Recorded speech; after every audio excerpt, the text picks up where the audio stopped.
Assalamualaikum warahmatullahi wabarakatuh. Selamat sore pemirsa dimanapun Anda berada. Senang sekali saya Excel Dego Saputra menemani Anda tentunya di Dialog Wawasan Kebangsaan bekerjasama dengan Arianando dan juga Radio Suara Sambas bekerjasama dengan CWTV Sambas. Tentunya kita memperingati Hari Pahlawan yang dimana kita mengambil tema dengan tema meneladani nilai kepahlawanan, memperkokoh persatuan dan kesatuan NKRI. Di mana hari ini kita sudah menghadirkan dua narasumber yang hadir bersama kita, yaitu dari Bapak Dr. Sunandar M. Hum selaku dari Dekan Fakultas Dakwah dan Humaniora IAIS Sambas. Selamat datang Pak, terima kasih atas ketersediaan waktunya. Kemudian Mbak Nelsi Yendra dari mahasiswa IAIS Sambas ya, peduli akan sejarah. Kita akan mengawali terlebih dahulu ke Pak Sunandar ini. Pak Sunandar, kita boleh bertanya nih, mengamati nilai-nilai kepahlawanan yang ada khususnya di Kabupaten Sambas sendiri nih ya, melihat nilai-nilai kepahlawanannya ini, apakah kalau kita lihat di era sekarang ini nilai kepahlawanan apa masih cukup masif atau bahkan hanya segelintir saja yang peduli akan nilai-nilai kepahlawanan ini, Pak? Baik, terima kasih. Assalamualaikum warahmatullahi wabarakatuh. Para pemirsa yang berbahagia serta Bang Excel Dego, terima kasih atas jemputannya.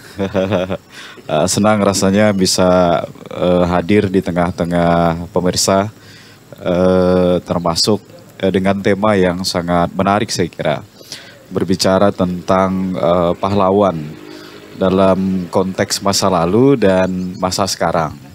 Oke, barangkali satu hal yang perlu kita pahami bersama bahwa ketika berbicara tentang pahlawan itu selalu tergambar di dalam pikiran kita atau bayangan memori kita kepada peristiwa-peristiwa heroik, peristiwa-peristiwa berdarah-darah, pertempuran, suare senapang, suare meriam dan lain sebagainya, seolah-olah menjadi bayangan bagi kita semua ketika berbicara tentang pahlawan. Tapi sebenarnya saya kira pahlawan itu tidak harus dan tidak identik dengan demikian. Ketika kita lihat tokoh-tokoh pahlawan yang ditetapkan oleh pemerintah, banyak juga diantaranya justru tidak terlibat sama sekali dengan aktivitas perang. Tidak terlibat, tidak terjun dalam dunia pertempuran, tetapi terjun dalam dunia yang lain.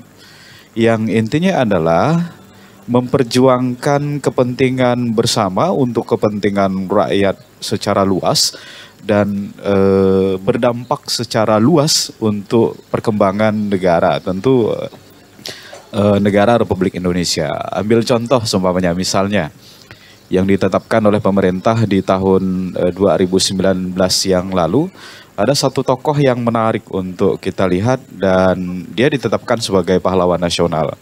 Ya mudah-mudahan nanti ini bisa kita resapi sebagai upaya untuk menjadikannya sebagai teladan bagi kita. Apakah itu Imam Maharaja, Pak? Ya, saya coba ke daerah yang lebih luas barangkali. Oh, ya. Nah, satu yaitu Rohana Kudus. Nah, agak jarang kita dengar namanya. Rohana Kudus seorang perempuan Minang. Dia bergerak dalam dunia pers. Ditetapkan sebagai wartawan perempuan pertama yang ada di Indonesia. Jadi dia sama sekali tidak berhubungan dengan perang, bertempur di medan perang, tetapi menuliskan dan memperjuangkan kesetaraan perempuan yang pada waktu itu pendidikan bagi kalangan perempuan masih sangat terbatas. Nah, ketika kita lihat dalam konteks Rohana Kudus dan dalam konteks Indonesia sekarang seumpamanya, terutama untuk generasi kita, generasi milenial, tentu tidak harus berperang, dan saya kira perang dalam dunia kita sekarang sudah mulai berubah. Iya, betul. Apalagi ini dalam kondisi COVID, perang melawan COVID. Ya. Jadi para pejuang yang bergerak dalam dunia dan penanggulangan COVID itu di media-media yang sering kita dapatkan juga terkadang disebut dengan pahlawan. Jadi pahlawan itu sebenarnya tidak harus terjun ke medan perang dengan membawa mesiu, senapang dan lain sebagainya. Kalau nilai kepahlawanan sendiri Pak, melihat di era sekarang ini bagaimana Pak? Khususnya di Kabupaten Sambas sendiri. Ya, nilai-nilai kepahlawanan itu memang harus tertanam dalam diri kita. Yang paling penting adalah bagaimana kita menyebarkan kebaikan. Apa yang kita lakukan itu memberikan manfaat bagi banyak orang. Misalnya seumpamanya, katakanlah di satu daerah yang sangat kumuh seumpamanya. Sungainya sumbat, lalu kemudian sarana prasarana belum tersedia dan sebagainya, termasuk pemahaman masyarakat terhadap kebersihan seumpamanya masih belum begitu menonjol, belum begitu terlihat. Nah, peranan kita generasi muda tentu berupaya untuk memberikan kesadaran bahwa kebersihan itu bagian daripada kehidupan yang harus kita miliki sehingga kehidupan kita lebih baik, terhindar dari penyakit dan lain sebagainya. Nah, menggerakkan massa dalam upaya menyebarkan kebaikan itu, membersihkan got, membersihkan sungai dan lain sebagainya juga saya kira termasuk dalam kategori menyelami dan melaksanakan semangat kepahlawanan. Karena apa? Dia berdampak secara luas bagi masyarakat dan memberikan manfaat yang jelas bagi kita semua. Berimplikasi ya itu Pak. Ya. Oke, kita sekarang ke Mbak Nelsi sebentar Pak. Ke Mbak Nelsi Hendra selaku dari mahasiswa yang peduli sejarah ini. Kalau Mbak sendiri melihat pemuda sekarang ini apakah cukup peduli tentang kepahlawanan ataupun sekedar hanya ingin tahu saja bagaimana Pak? Terima kasih kepada moderator. Sebelumnya saya ingin mengucapkan terima kasih kepada Radio Suara Sambas, Radio Arinandatu dan JWTV Sambas yang telah memberikan kesempatan mengundang saya untuk hadir dalam acara talk show ini. Berkaitan dengan pertanyaan yang ditanyakan oleh moderator tadi tentang bagaimana kepedulian pemuda Sambas mengenai nilai-nilai kepahlawanan. Kalau dilihat sebenarnya nilai-nilai kepahlawanan itu selalu ada di sekitar kita, selalu digiatkan ataupun selalu diingat-ingat. Akan tetapi pelaksanaannya masih belum sempurna karena apapun yang ada di dunia ini, nilai-nilai apapun itu penerapannya masih belum sempurna dan tergantung dari kepribadian dari pemuda itu sendiri. Nah, kalau dari saya melihatnya pemuda-pemuda ini masih belum paham bagaimana caranya untuk menerapkan nilai-nilai kepahlawan dalam kehidupannya sehari-hari.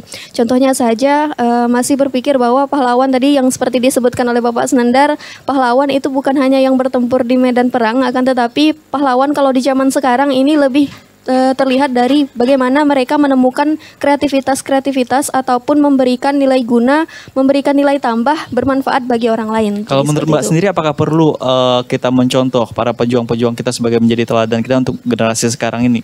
Sangat perlu karena kita juga harus belajar dari sejarah bagaimana orang-orang terdahulu memperjuangkan hak-hak ataupun sesuatu yang memang harus diperjuangkan. Jadi zaman sekarang kalau orang-orang ingin melihat perilaku-perilaku yang memang harus digiatkan, harus dilakukan, pastinya harus meneladani dari orang-orang terdahulu yang bisa kita lihat sukses ataupun berhasil memperjuangkan hak-hak dari masyarakat seperti itu. Nah, kalau kita melihat ini di era 4.0 ataupun di era digital, ini serba digital, ini tentu sangat berpengaruh. Kita dulu melawan pejuang dengan menggunakan senjata, tapi kita sekarang berperang melalui dunia maya nih. Bagaimana menurut Mbak sendiri nih, khususnya untuk kaum pemuda agar tidak bisa diserang oleh dunia cyber mengenai budaya, perpolitikan ataupun dunia pendidikan semacamnya. Namun kita nanti dijawab terlebih dahulu, kita akan jeda terlebih dahulu ya Mbak ya.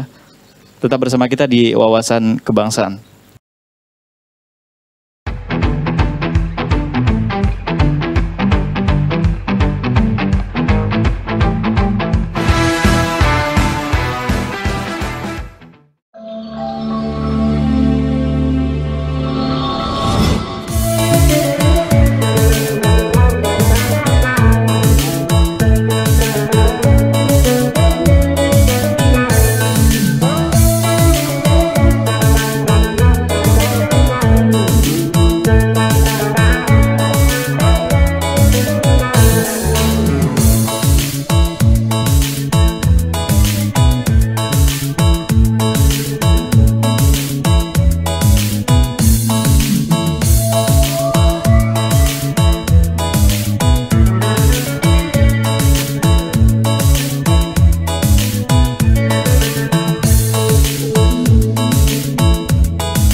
Jadi sekitar jam 8 di perairan Sungai Sambas, tepatnya di Dusun Perasa, Desa Gambut.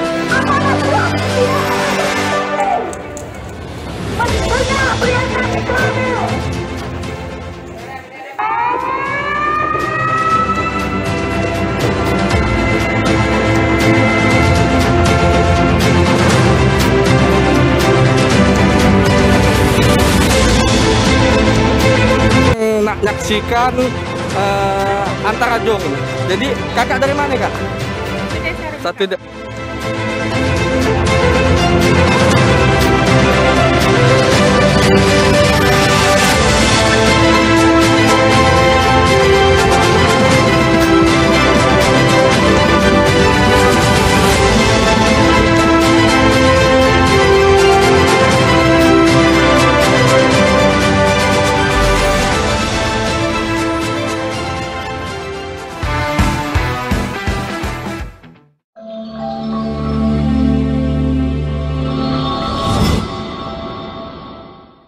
Baik pemirsa, kita kembali lagi masih di dialog wawasan kebangsaan bersama dua narasumber saya. Menarik tadi kita membahas mengenai perlawanan di era sekarang, era digital ini, bagaimana anak muda melawan. Dulunya kan kita tahu bahwa sekarang dulunya melawan penjajah itu menggunakan senjata ataupun menggunakan senjata api. Namun berbeda dengan sekarang ya Mbak ya. Kalau melihat sekarang ini bagaimana Mbak, khususnya untuk anak muda melawan budaya-budaya orang melalui dunia maya ini Mbak? Benar sekali, saya juga setuju kalau pemuda-pemuda milenial zaman sekarang itu lebih banyak terjunnya itu di media sosial. Kenapa? Karena hampir semuanya pasti memiliki smartphone dan mudah untuk mengakses berita ataupun info-info yang terdapat di media sosial. Contohnya saja berita-berita hoax itu sangat-sangat banyak tersebar di media sosial dan peran pemuda itu harus pandai memilah ataupun menyaring info-info yang didapat. Jangan sampai satu sumber saja langsung percaya. Jadi harus diklarifikasi terlebih dahulu dari mana sih sumber-sumber itu didapat. Harus dari sumber-sumber yang terpercaya. Terus salah satu contohnya lagi, hal-hal yang buruk itu gampang sekali untuk viral. Akan tetapi hal-hal baik yang sangat-sangat kita utamakan, relevan gitu ya. Seperti kegiatan-kegiatan sosial ataupun hal-hal berita-berita yang meningkatkan derajat dari pemerintah ataupun dari masyarakat ataupun dari pemuda-pemuda itu sendiri, itu sangat-sangat susah untuk diviralkan dan orang-orang banyak yang tidak tertarik. Nah, itulah dia kenapa peran-peran pemuda milenial zaman sekarang itu harus meningkatkan bagaimana caranya agar hal-hal baik yang bisa viral, bukan hal-hal buruk itu saja, seperti itu. Baik, kita ke Pak Sunandar.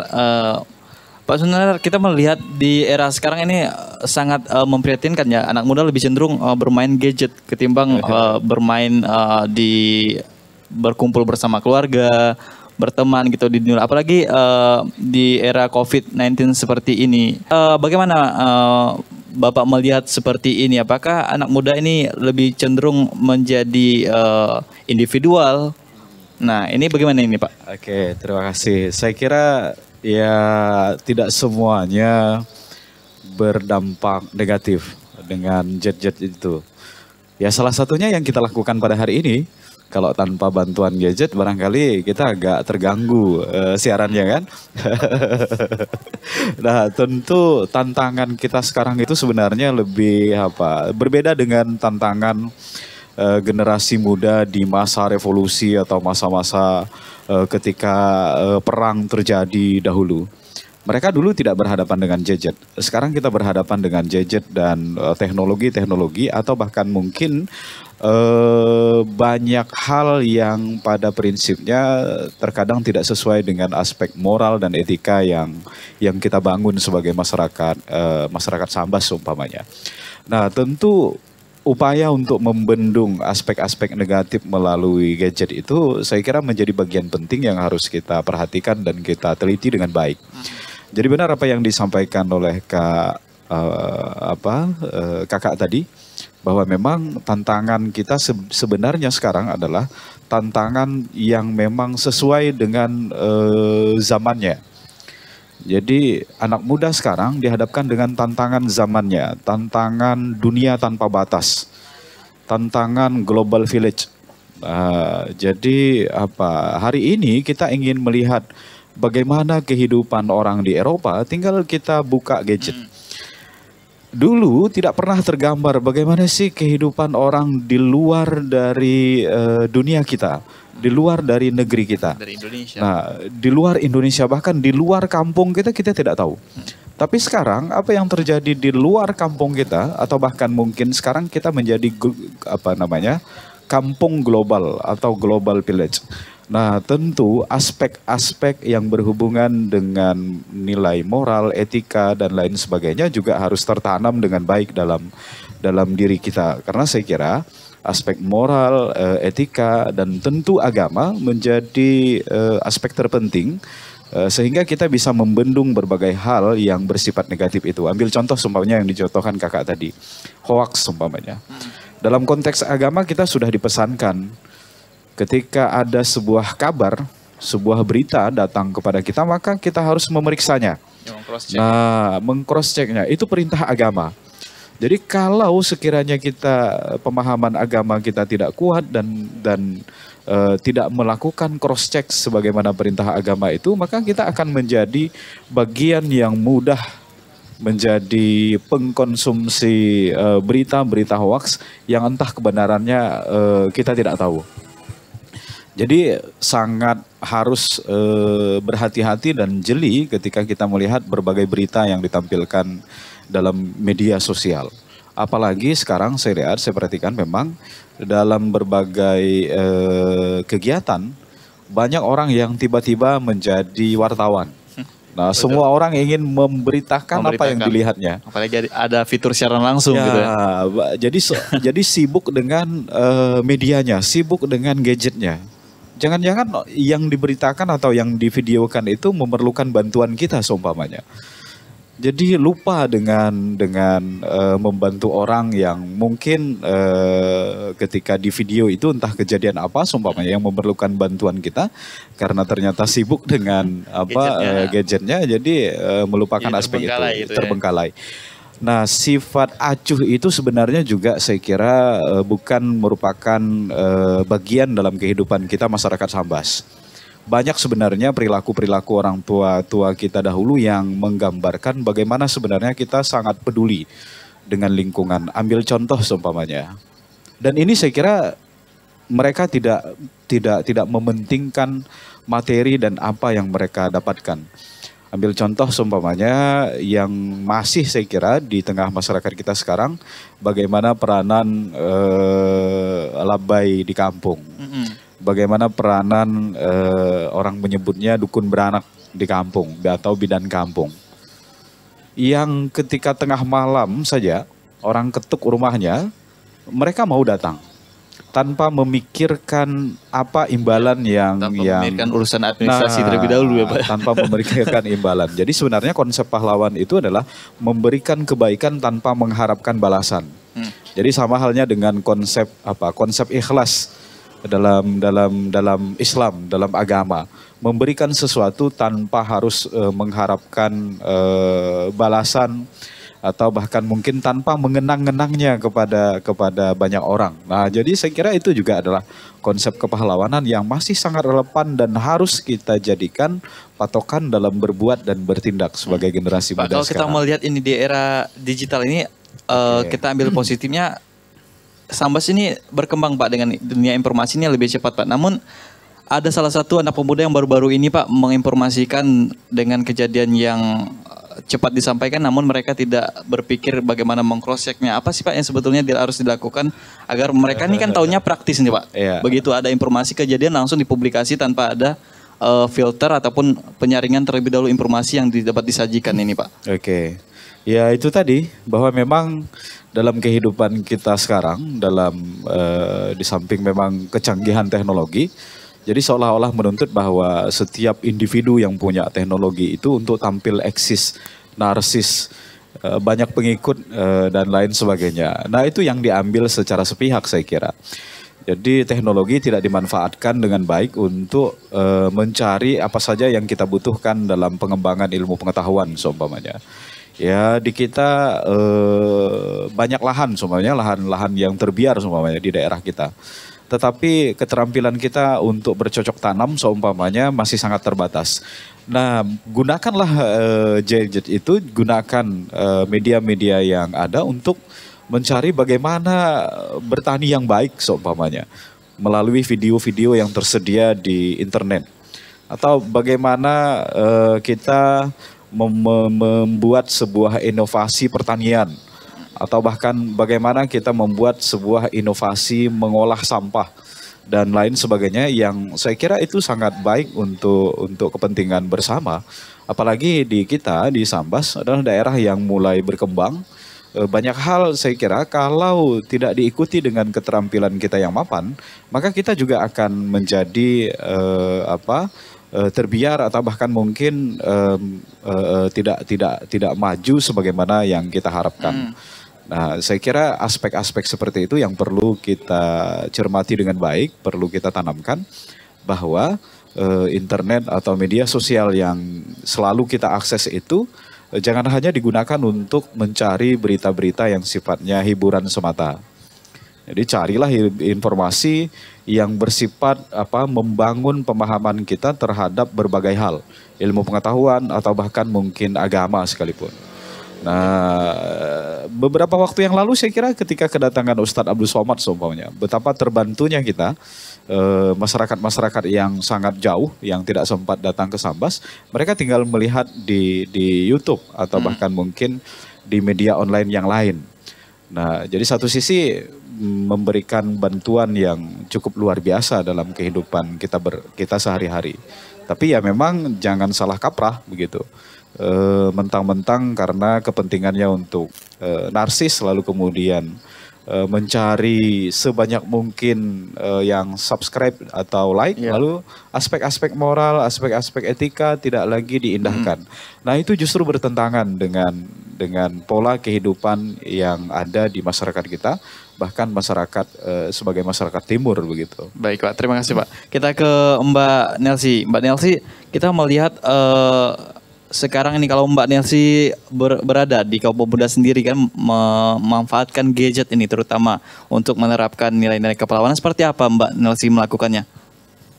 Kalau dari saya sendiri, seperti yang tadi Pak Senador bilang kan, kalau ada berita itu banyak orang-orang yang menjadi wartawan dadakan. Nah, kalau misalnya memang hobi kita untuk menulis, karena saya juga hobi menulis, biasanya saya menulis berita itu saya kirimkan ke media-media berita yang ada. Nah, karena di media-media berita yang ada kan itu ada tim redaksinya. Di situ mereka akan meng-cross check ataupun menyaring hal-hal yang mana yang benar, mana yang tapi tidak Mbak benar. Nelsi nggak cross check langsung.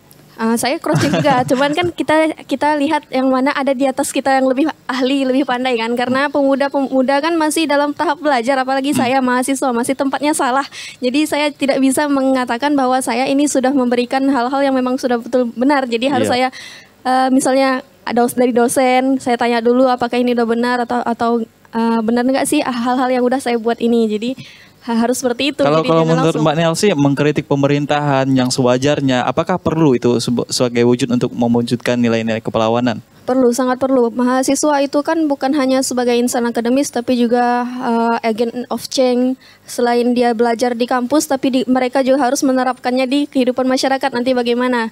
Salah satunya mengkritik pemerintah. Namun cara-cara mengkritik pemerintah juga harus diperhatikan. Jangan sampai melontarkan hal-hal yang tidak baik, jangan sampai anarkis dan lain sebagainya. Kalau mau demo pun ada tata caranya. Kalau ingin menyampaikan pendapat, ada hal-hal ataupun tata cara yang harus dilewati satu persatu. Seperti Kalau harapan untuk anak pemuda sekarang ini kan gila-gila gadget ataupun gila-gila YouTubers gitu ya. Kalau untuk memanfaatkan ke arah-arah nilai yang positif itu seperti apa tuh Mbak?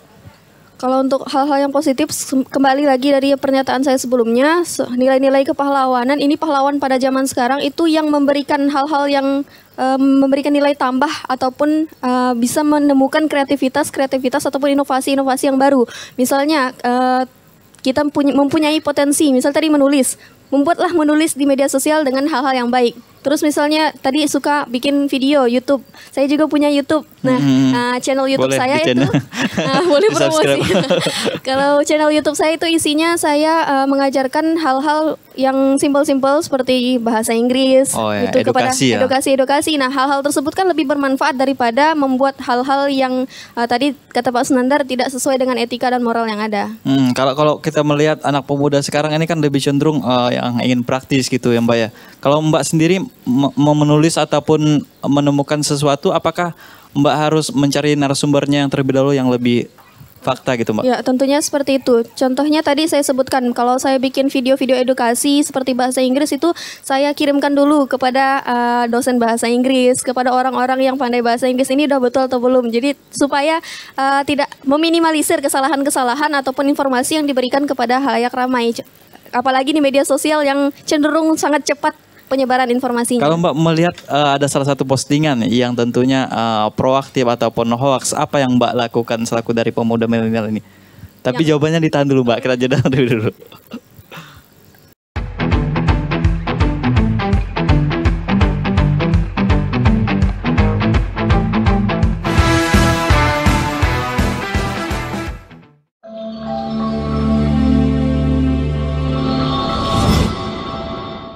Yaitu TV online Sambas.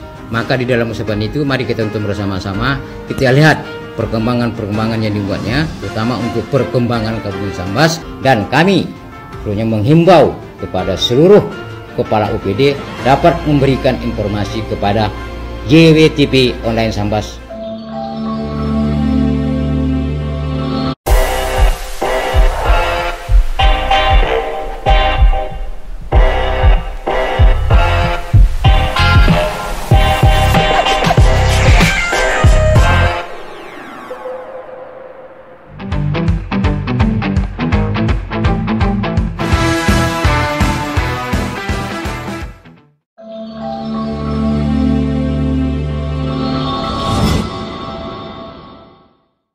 Baik pemirsa, masih bersama saya di Dialog Wawasan Kebangsaan, tentunya dengan tema meneladani nilai kepahlawanan dan memperkokoh persatuan dan kesatuan NKRI. Tadi kita menarik sekali menanyakan kepada Mbak Nelsi, jika ditemukan ada salah satu pemuda yang memposting berita hoaks ataupun yang proaktif, bagaimana Mbak menanggapi hal tersebut Mbak?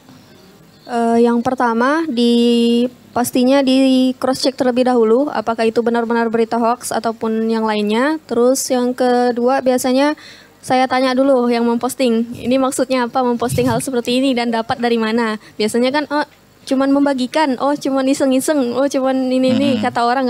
Nah, diberitahu dulu terlebih dahulu kalau misalnya dia mau menghapus, selesai sampai di situ. Namun kalau misalnya dia tidak mau menghapus dan masih bersikeras bahwa berita ini, baru kita lapor ke yang berwenang.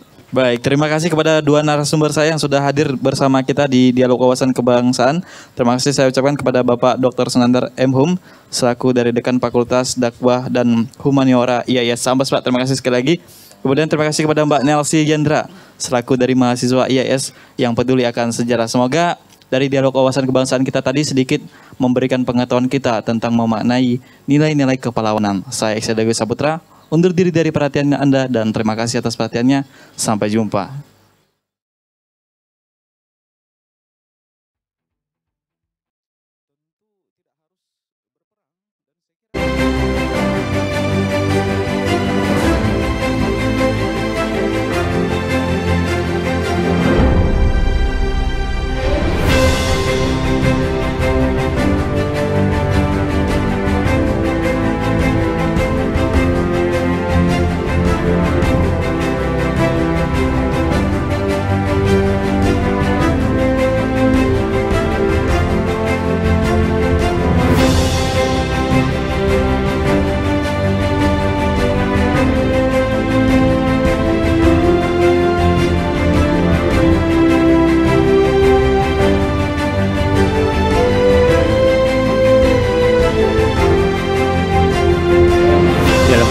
Mari kita tonton bersama-sama, kita lihat perkembangan-perkembangan yang dibuatnya, terutama untuk perkembangan Kabupaten Sambas, dan kami perlunya menghimbau kepada seluruh kepala UPD dapat memberikan informasi kepada JWTV online Sambas.